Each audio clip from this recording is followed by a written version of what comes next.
تو اس سے عبادت صرف اللہ کی کرنی ہے، کسی کے آگے سجدہ نہیں کرنا، نہ کسی کی دستار کو، نہ کسی کے مزار کو۔ یاد رکھیے غیر خدا کو سجدہ اگر تعظیم کی نیت سے بھی کیا جائے تو یہ حرام اور جہنم میں لے جانے والا کام ہے، اور معاذ اللہ کوئی عبادت کی نیت سے کرے تب تو یہ شرک ہو جائے گا۔ اب یہاں یہ ایک اور بات سمجھ لیجئے، کچھ یقیناً جہالت کی وجہ سے، علم نہ ہونے کی وجہ سے لوگ مزارات پر ایسا کرتے نظر آتے ہیں۔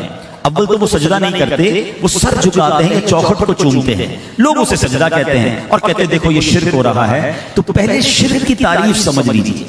آپ ایک بھی کوئی بھی اولیاء اللہ سے محبت کرنے والا، کوئی بھی مزار اولیاء پر جانے والا کسی ایک بندے سے بھی پوچھ لیں کہ کیا صاحب مزار کو تم عبادت کے لائق سمجھتے ہو، آپ کو پوری دنیا میں کوئی ایک نہیں ملے گا۔ تو اب اس کا مطلب تو یہ ہوا کہ ان پر شرک کا فتویٰ لگانا سراسر غلط ہے۔ شرک تو جب ہوگا نا جب عبادت کے لائق سمجھ کر کوئی سجدہ کرے، ایسا آپ کو پوری دنیا میں کوئی نہیں ملے گا۔ اگر کوئی ہے تو یقیناً وہ مشرک ہو گیا۔ اب جو سجدہ تعظیمی بھی کرتا ہے وہ بھی غلط، جہنم میں لے جانے والا کام، مگر وہ شرک نہیں ہے، وہ حرام ہے۔ ان دونوں چیزوں میں فرق کرنا بہت ضروری ہے۔ اب یہاں ایک اور بات، الحمدللہ شرک سے تو ہم محفوظ ہیں، لیکن ایک بڑا خطرناک عمل ہے جس کو حدیثوں میں شرک اصغر کہا گیا ہے، اس سے بہت بڑی تعداد میں مسلمان مبتلا ہیں۔ شرک جو شرک اکبر کہہ لیں، جو جس کو پراپر شرک کہتے ہیں، وہ تو یہ ہے کہ کسی کو بھی اللہ کی طرح عبادت کے لائق سمجھنا یا اللہ کی صفات میں اس کو اسی طرح شریک سمجھنا، تو پھر تو وہ شرک ہو گیا۔ امت سے محبت فرمانے والے آقا، فکر امت میں غمگین رہنے والے آقا صلی اللہ تعالی علیہ وسلم نے فرمایا ایک معاملہ ہے جس کا مجھے اپنی امت کے متعلق خوف ہے۔ 1450 سال پہلے وہ ہمارے بارے میں پریشان تھے، فرماتے ہیں، عرض کیا گیا یا رسول اللہ وہ کیا معاملہ ہے؟ فرمایا شرک اور خفیہ خواہش۔ میں نے عرض کی یا رسول اللہ صلی اللہ علیہ وسلم کیا آپ کی امت شرک میں مبتلا ہو جائے گی؟ سنیے نبی پاک نے فرمایا اے شداد، میری امت سورج، چاند اور پتھروں کی پوجا نہیں کرے گی، مگر میری امت اپنے اعمال میں دکھلاوا کرنے لگے گی۔ یہاں ایک پازیٹیو چیز بھی آ گئی کہ نبی پاک یہ فرماتے ہیں میری امت شرک میں مبتلا نہیں ہوگی، تو جو اس امت پر شرک کے فتوے لگاتے ہیں انہیں بھی جان لینا چاہیے کہ یہ امت وہ والے شرک میں مبتلا نہیں ہے کہ اللہ کے سوا کسی اور کی عبادت کرے۔ تو ایک آیت کریمہ نازل ہوئی، ارشاد ہوتا ہے فمن کان یرجو لقاء ربہ فلیعمل عملا صالحا ولا یشرک بعبادۃ ربہ احدا۔ تو جو اپنے رب سے ملاقات کی امید رکھتا ہو اسے چاہیے کہ نیک کام کرے اور اپنے رب کی عبادت میں کسی کو شریک نہ کرے۔ عبادت کرنی ہے اللہ کے لیے کرنی ہے، نماز پڑھنی ہے اللہ کے لیے پڑھنی ہے، صدقہ دینا ہے اللہ کے لیے کرنا ہے۔ لوگوں کو دکھانے کے لیے اگر کوئی نیکی کر رہا ہے تو وہ اپنے اعمال کو ضائع کر رہا ہے۔ اب شیطان مردود کا وار سمجھیے، پہلے پتہ وہ کیا چاہتا ہے کہ ہم سے بڑے بڑے گناہ کروا لیں۔ سب سے پہلے تو شیطان مردود کی آپ پلاننگ سمجھیے۔ آج دیکھیں نا پچھلے دنوں ہم نے کچھ جنگیں ایکسپیرینس کی ہیں، بہت ساری جنگیں ہم نے دیکھی، ہمارے ملک میں بھی ہوئی، برابر والی کنٹری میں بھی ہوئی۔ ہم نے بہت سارے، ایسا لگ رہا تھا کہ ہر بندہ دفاعی تجزیہ نگار بنا ہوا ہے، سب باتیں کرتے تھے کس کے پاس کتنے میزائل ہیں، تو کون سے جہاز ہیں، کون سا سیکیورٹی سسٹم ہے۔ مگر ان دونوں جنگوں میں ہم نے بہت کلوزلی ایک چیز آبزرو کی کہ جس ملک کا ڈیفنس سسٹم مضبوط تھا وہ ملک سروائیو کر گیا، وہ بڑی تباہی سے بچ گیا، اور جس ملک کی جتنی قیمتی چیزیں تھیں اس نے بڑی سیکیور جگہ پر رکھی تو وہ اپنے دشمن کے وار سے بچ گیا۔ ایسا ہی تھا۔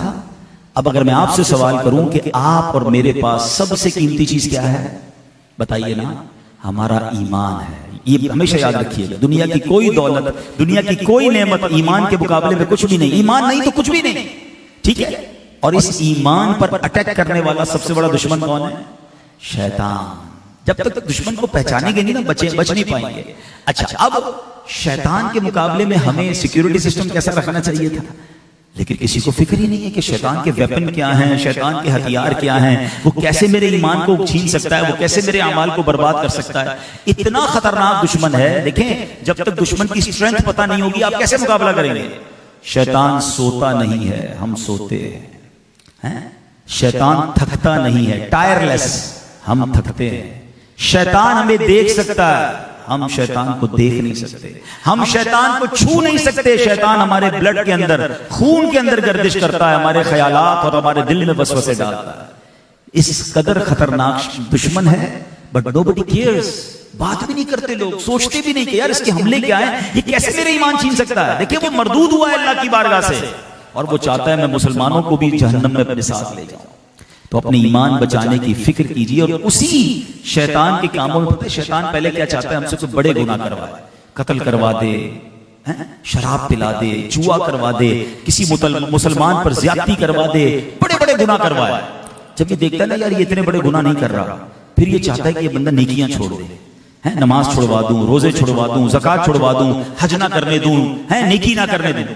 مگر جب یہ دیکھتا ہے نا کہ یہ نیکی بھی نہیں چھوڑ رہا, یہ تو نمازی ہے, یہ تو روزہ دار ہے, اتنا مردود ہے پھر بھی نہیں تھکتا. اب یہ دوسرا راؤنڈ اباؤٹ گھوم کے آتا ہے, کہتا ہے اچھا نیکی کر رہے ہو نا, کر لو, اب میں تمہاری نیکی ضائع کروا دوں. اور وہ کیسے ضائع کرواتا ہے؟ اب یہ غلطی ہم سے کرواتا ہے جس کو شرک اصغر کہا گیا, کہ وہ دکھلاوے کی بیماری میں مبتلا کر دیتا ہے. بندہ نمازیں پڑھ رہا ہے, لوگوں کو بتا رہا ہے, روزے رکھ رہا ہے, لوگوں کو بتا رہا ہے, حج کر رہا ہے, لوگوں کو اور اس لیے بتا رہا ہے کہ میری واہ واہ ہو. اچھی نیت ہے تو الگ بات ہے. اب غور یہ کرنا ہے کہ میں اپنے اعمال کہیں اس بیماری کی وجہ سے, اس شیطان کے اٹیک کی وجہ سے برباد تو نہیں کر رہا. نبی پاک علیہ الصلوۃ والسلام کے چہرے پر حضرت ایک صحابی نے بڑی پریشانی کے آثار دیکھے, تو نبی پاک سے عرض کیا میرے بابا آپ پر قربان, یا رسول اللہ یہ پریشانی کے آثار آپ کے چہرے پر کیوں ہیں؟ ہاں یہ والا جو پرابلم ہے یہ واقعی بڑا خطرناک ہے کہ وہ دکھلاوے میں مبتلا ہو جائیں گے, لوگوں میں ریاکاری کرنے لگ جائیں گے. اللہ اکبر. نبی پاک سے صحابی کہتے ہیں یا رسول اللہ کیا ریاکاری شرک ہے؟ فرمایا ہاں ریاکاری شرک ہے, یعنی شرک اصغر ہے. میں نے عرض کی یا رسول اللہ صلی اللہ علیہ وسلم خفیہ خواہش کیا ہے؟ فرمایا میرا کوئی امتی روزہ رکھے مگر کسی دنیاوی خواہش کی وجہ سے روزہ توڑ دے. اب یہاں میں نے اور آپ نے غور کرنا ہے, خدا نیکیاں ضرور کیجئے مگر ان نیکیوں کی حفاظت بھی کیجئے. آپ سمجھیں یہ میرا مال ہے, جس طرح اپنی کرنسی کی حفاظت کرتے ہیں نا. ایک ایگزامپل کے ذریعے ریاکاری کو سمجھاتا ہوں. ایک شخص تھا, اس کی بچی پیدا ہوئی. آج کل ماشاءاللہ لوگ پلاننگ کرتے ہیں, بچی کے پیدا ہونے پر پریشان نہیں ہونا چاہیے, جس رب نے بیٹی دی ہے وہی انشاءاللہ انتظام کرے گا. مگر والد نے اچھی پلاننگ کی, بچی بڑی ہوگی تو ظاہر ہے اس کی شادی بھی کرنی ہے, اس کے اچھے مستقبل کے لیے اس نے اپنے گھر میں ایک لکڑی کا باکس بنوایا اور روزانہ اپنی کمائی میں سے انداز ایک مثال کے طور پہ کہہ رہا ہوں 500 روپے اس میں ڈال دیتا تھا روزانہ. 1 سال گزرا, 2 سال گزرے, 5 سال گزرے, 10 سال گزرے, بڑا سا باکس تھا. اور اب سوچنے لگا کہ بچی اب 17-18 سال کی ہو گئی ہے, اب اس باکس کو کھولوں گا تو انشاءاللہ لاکھوں روپے اس باکس میں ہوں گے, میری بچی کی شاندار طریقے سے شادی کروں گا. پورا 17-18 سال تک اپنی خواہش مارتا رہا, کبھی جی چاہا کہ اچھے کھانے کھاؤں, کبھی جی چاہا کہ اچھی خوشبو لوں. نہیں بیٹی کے لیے 500 روپے تو اس میں ڈالنے ہیں. 18 سال بعد جب اس نے اس باکس کو کھولا تو اس کا دل, اس کا کلیجہ منہ کو آ گیا کہ اس نے اس باکس کو درمیان میں کہیں نہیں کھولا تھا, تو اس میں ایک سوراخ ہو چکا تھا جس سے دیمک داخل ہوئی اور وہ تمام نوٹ اس کے کھا گئی تھی. اس کی 17-18 سال کی کمائی زیرو ہو گئی. اس والد کی جگہ اپنے آپ کو رکھ کر سوچئے ذرا کتنا دکھ ہوا ہوگا. مگر یہ میں نے ایک مثال دی ہے. ریاکاری پتہ ہے کیا ہے؟ وہ اس سے بڑا صدمہ ہے. کیوں؟ یہ والد اب بھی کسی سے قرض لے کر اپنی بچی کی شادی کر سکتا ہے, ابھی مرا نہیں ہے, اور پیسے کہیں نہ کہیں سے کما سکتا ہے, محنت کر سکتا ہے. مگر اب سوچے وہ بندہ جو ساری زندگی نمازیں پڑھے, سردی میں وضو بھی کر کے نمازیں پڑھے, گرمی کے روزے بھی رمضان کے رکھے, سارا ہر سال زکات بھی دے, حج بھی کرے, بڑی نیکیاں کرے اور بڑی مشکل سے کرے, اور اس میں ساتھ نیت اللہ کی رضا نہ ہو, دکھلاوا ہو. اور جب قیامت کے دن بارگاہ الہی میں پیش ہو, اس کو بڑی امید ہو کہ ساری زندگی کی نمازیں, روزے, حج اور جناب صدقے لے کر آیا ہوں, اور جب نامہ اعمال کھولا جائے تو اسے کہا جائے کہ تمہارا کوئی بھی عمل مقبول نہیں ہے, جاؤ اپنے عمل کی جزا اس سے لو جس کے لیے نیکیاں کی تھی. خدا کی قسم بتائیے اس دن کتنا پچھتاوا ہوگا اس شخص کو, کیونکہ ساری زندگی کی نیکیاں برباد ہو گئیں. اب کوئی طریقہ بھی نہیں ہے نیکی کرنے کا, اب کوئی آسرا بھی نہیں ہے کہ وہ نیکیاں ریگین کی جا سکیں, وہ سب کچھ نل اینڈ وائڈ اور ڈیلیٹ ہو چکا ہوگا. یہ ہے ریاکاری. Try to understand. علماء کہتے ہیں اخلاص, ریاکاری کے اگینسٹ میں کیا اپنانا ہے؟ اخلاص اپنانا ہے. اخلاص کی تعریف یہ ہے کہ جس طرح بندہ اپنے گناہوں کو چھپاتا ہے نا, اس طرح اپنی نیکیوں کو چھپائے. اب بتائیے ہم میں سے کون ہے جو چاہتا ہے میرے گناہ لوگوں کو پتا چلے؟ کوئی بھی نہیں چاہتا, بالکل چاہنا بھی نہیں چاہیے, بتانا بھی نہیں چاہیے. اگر ہو بھی گئے تو اللہ سے معافی مانگنی ہے. لیکن جس طرح گناہ چاہتے ہیں نا کسی کو پتا نہ چلے, ایسے نیکیاں بھی تو کمائیے نا. ہمارے اسلاف میں کئی ایسے بزرگان دین گزرے جو ہر مہینے غریبوں کی مدد کرتے تھے. ان غریبوں کو پتہ نہیں ہوتا تھا کہ مدد کون کر رہا ہے.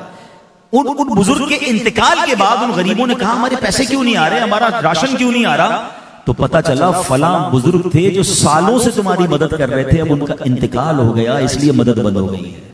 یعنی ان کو برسوں تک یہ پتا نہیں چلنے دیا انہوں نے کہ مدد کرنے والا کون ہے. ہم کبھی ایسی مدد کرتے ہیں؟ ہم تو مدد کریں تو کہتے ہیں بھائی دعا میں مت بھولنا, بلکہ مدد کرنے کے بعد کتنی بار تو اسے یاد دلاتے ہیں, ہاں بھائی یاد ہے نا نوکری, چپل پہن کے آیا تھا میرے پاس, میں نے نوکری دلائی تھی, بھول تو نہیں گیا قرضہ میں نے دیا تھا, تیری بات تیری بہن کی جب شادی تھی تو جہیز میں نے دلایا تھا, احسان یاد ہے کہ نہیں؟ اللہ اکبر, یہ تو صدقہ دے کے ضائع بھی کر دیا اور اس غریب کا دل بھی توڑ دیا, اور نہ جانے کتنی بار دل توڑ کر الٹا گناہگار ہو گئے. ارے یار اللہ کے لیے صدقہ کریں, اللہ کے لیے مدد کریں, اللہ کے لیے نیکی کریں. یہ ٹاپک بہت بڑا ہے, اس پر تو گھنٹوں گفتگو ہو سکتی ہے. بس ایک سوال کر کے میں سیکنڈ ٹاپک کی طرف آ جاتا ہوں جو قرآن کی آیت میں دوسرا بھی وعدہ تھا. ایک سوال بھی میں اپنے آپ سے بھی کر رہا ہوں اور آپ سے بھی کر رہا ہوں. مجھے پتہ نہیں اگر مجھے سوشل میڈیا پہ لائیو سن رہے ہیں میں ان سے بھی سوال کر رہا ہوں. میرے اور آپ کے پاس ایسی کتنی نیکیاں ہیں جو صرف میں جانوں اور میرا رب جانے؟ یہ سوال ضرور کیجئے گا اپنے آپ سے. شاید اب غور کریں گے نا تو ہم نے اکیلے میں جو عمال کیے ہوں گے نا, تہجد تو اکیلے میں بندہ پڑھتا ہے نا, نفلی روزے تو جب دیکھیں روزے کو باطنی عبادت کیوں کہتے ہیں کہ میں جب تک نہیں بتاؤں گا آپ کو نہیں پتا چلے گا کہ میں روزے سے ہوں. نماز تو سب کے سامنے پڑھنی ہے, روزہ تو آپ کی باطنی عبادت ہے نا. مگر ہمارا پرابلم یہ ہے کہ ہم کچھ بھی کر لیں, ہمارا جی چاہتا ہے کہ کسی طرح سامنے والے کو بتا. تہجد بھی پڑھ لی ہے, اب دن میں پیٹ میں درد ہو رہا ہے, یار تہجد پڑھی ہے, بتاؤں تو صحیح کسی کو, یار بہت تھکا ہوا ہوں بھائی. خیریت سے کیوں تھکے ہوئے؟ وہ میں تہجد سے اٹھ جاتا ہوں نا. اچھا تہجد بھی پڑھتے ہیں, او بس ساڑھے پیسے وصول ہو گئے. اس کو پتا چل گیا کہ میں نے تہجد پڑھی. او اللہ کے بندے, تہجد ڈیلیٹ ہو گئی. کیوں آپ نے تہجد اگر اس نیت سے بتائی ہے کہ اس میری واہ واہ ہو جائے, بس آج یار بہت تھکاوٹ ہے, کیوں وہ روزہ رکھا ہے. اچھا گرمی میں آپ روزہ بھی رکھ رہے ہیں؟ ہاں بس ہر پیر کو روزہ رکھتا ہوں. چلو بھائی ہر پیر کی بیلنس شیٹ پکڑا دی اس کو. کیوں؟ اپنے آپ سے پوچھے نا نیت کیا ہے. اچھا اشفاق بھائی بیٹھے ہیں, علامہ صاحب بیٹھے ہیں, زویب بھائی بیٹھے ہیں, ہمارا مختلف لوگوں سے ملاقات کا سلسلہ سارا سال ہی رہتا ہے. اچھا ایسی عادت بن گئی ہے لوگوں کی, کسی کے گھر جائیں نا طبیعت پوچھیں خیریت سے آپ ٹھیک ہیں, بس اللہ پاک کا بڑا کرم ہے 2010 میں حج کیا تھا, 2015 سے مسلسل رمضان میں عمرہ نصیب ہوتا ہے, اللہ نے بڑا کرم کیا ہے, رجب شعبان رمضان کے روزے بھی رکھتا ہوں. اور وہ ہمارے علاقے میں جو ایک مسجد ہے نا اس کی 2015 میں چھت بھی ہم نے ڈلوائی تھی. میں نے تو طبیعت پوچھی تھی آپ سے, آپ نے 15 سال کی بیلنس شیٹ پکڑا دی ہے, لیجیے میری ساری نیکیاں. خود سوچئے. اچھا ہمت نہیں ہوتی ہے, لیکن چلے میں آج آپ کے سامنے سوال کر لیتا ہوں. اس کے سامنے تو سوال کرنے کی نیت نہیں ہوتی کہ حضرت آپ کو 15 سال پرانا حج یاد ہے, کل جھوٹ بولا تھا وہ یاد ہے, آج صبح موبائل فون جب کھولا تھا کچھ نظر ایسی پڑی تھی جو نہیں دیکھنا چاہیے تھا وہ یاد ہے. یعنی آج کے دن کے گناہ یاد نہیں ہیں, 15 سال پرانی نیکی یاد ہے اور 15,000 لوگوں کو بتا چکے ہیں. وائے پھر اگین وہی سوال کہ ایسی کتنی نیکیاں ہیں میرے اور آپ کے پاس جو صرف میں جانوں اور میرا رب جانے. قیامت کے دن اللہ کے عرش کا سایہ جن خوش نصیبوں کو ملے گا نا, ان میں سے ایک شخص وہ ہوگا, نبی پاک علیہ السلام فرماتے ہیں, جو دائیں ہاتھ سے صدقہ کرے اس کے بائیں ہاتھ کو پتہ نہ ہو. ہم دائیں ہاتھ سے صدقہ کرتے ہیں, پورے دوراجی کالونی کو پتہ ہوتا ہے, اور اس کے بعد پورے شہر کراچی کو, پوری دنیا, کیونکہ سوشل میڈیا, پہلے کہتے ہیں نیکی کر دریا میں ڈال, اب تو نیکی کر سوشل میڈیا پہ. سوچئے گا ضرور.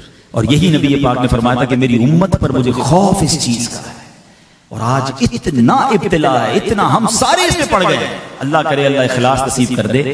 آخری بات کر لوں اس موضوع پر, کیونکہ مردود ہے نا, یہ اس کا بہار ہے. اب جب اس کو کتنی تکلیف ہوتی ہے کہ یار یہ تو میرا بار بتا دیا ان کو, یہ بچ جائیں گے, تو اب یہ ایک اور اٹیک کرے گا آپ کے اوپر.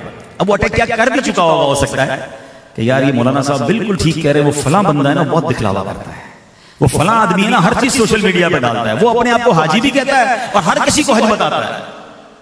آپ دیکھیں کہ میں آپ سے اور مجھ سے بات کر رہا ہوں اور ہمیں شیطان کسی اور کو یاد دلوا رہا ہے. ایک فارمولا یاد رکھیں, we have no parameter. میرے اور آپ کے پاس کوئی پیمانہ نہیں کہ میں کسی کے دل کی نیت کو چیک کروں کہ دکھلاوا کر رہا ہے یا اللہ کی رضا کے لیے بتا رہا ہے. مجھے اور آپ کو اپنے آپ کو چیک کرنا ہے, کسی اور کو نہیں, کہ مجھے کیوں دل میں چاہتا ہے کہ میری نیکیاں پتا چلیں, میری واہ واہ ہو. یہ شرک اصغر کہا گیا.